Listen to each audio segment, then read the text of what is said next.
I emailed FabFilter a bit over 2 years ago now, moaning about the lack of time constants in Pro Q3. To my surprise, one of the team got back to me within about an hour.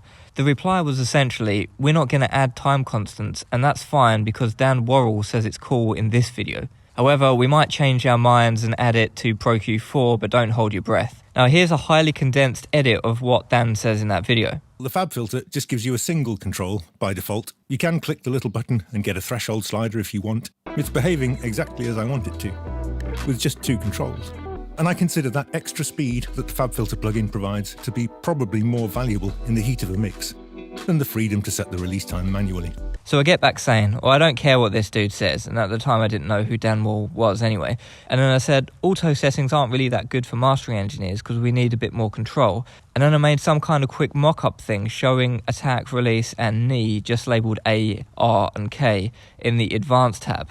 I said, allowing users to access the time constants would make it unnecessary to have a second full-featured dynamic EQ like Nova. Well, fast forward 2 years, when you create a dynamic band in Pro Q4, you open the advanced tab, and we now have 2 knobs, A and R, for attack and release. Fantastic. Now, I'm absolutely sure I wasn't the only person moaning about the lack of time constants, so I'm not sure how much my email actually changed their minds, but they did listen to their users and reconsider, and I think that's fantastic.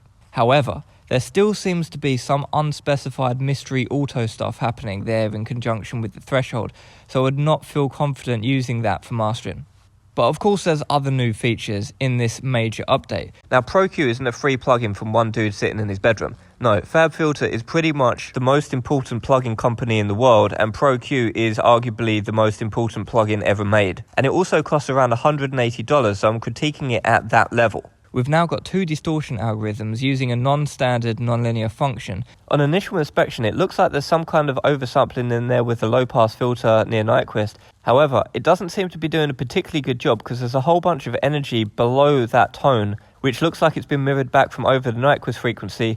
So unless something else is going on there, it looks like there's a whole bunch of aliasing with these modes. From what I can gather, this doesn't seem to be anything specific related to EQ, rather it's just some sort of distortion algorithm slapped on the output. There's also now spectral processing, which was popularized by plugins such as Soothe 2.